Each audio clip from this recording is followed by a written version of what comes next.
How do Grandmasters exploit chess pins? Have you ever wondered how Grandmasters turn the concept of a pin into a powerful weapon on the chessboard?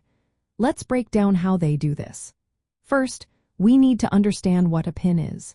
A pin happens when one piece is attacked, and moving it would expose a more valuable piece behind it.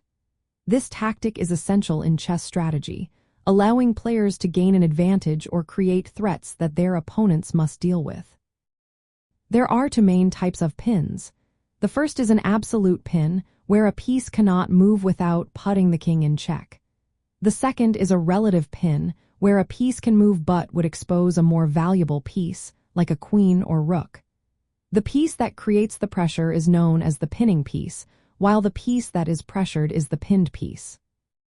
Now, how do Grandmasters exploit these pins?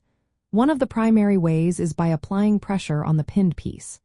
When they do this, they aim to force their opponent to move it, which could expose the valuable piece behind it. If the opponent tries to defend the pinned piece, Grandmasters often use pawns or other pieces to increase the pressure, leading to a material gain. Another tactic is creating threats elsewhere on the board.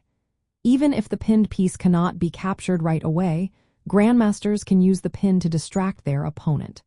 For instance, if moving the pinned piece would expose a valuable piece, the opponent may need to defend against a different threat.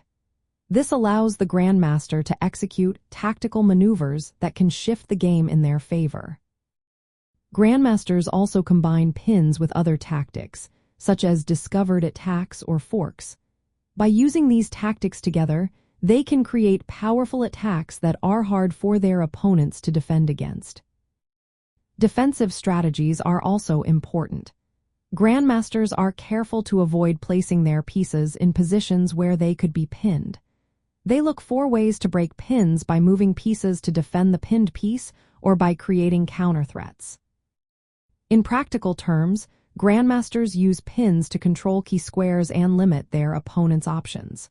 For example, pinning an opponent's knight against a queen can force the opponent to waste moves defending the knight. This allows the Grandmaster to develop their pieces and gain a strategic edge. By mastering the art of exploiting pins, Grandmasters can turn neutral positions into winning opportunities.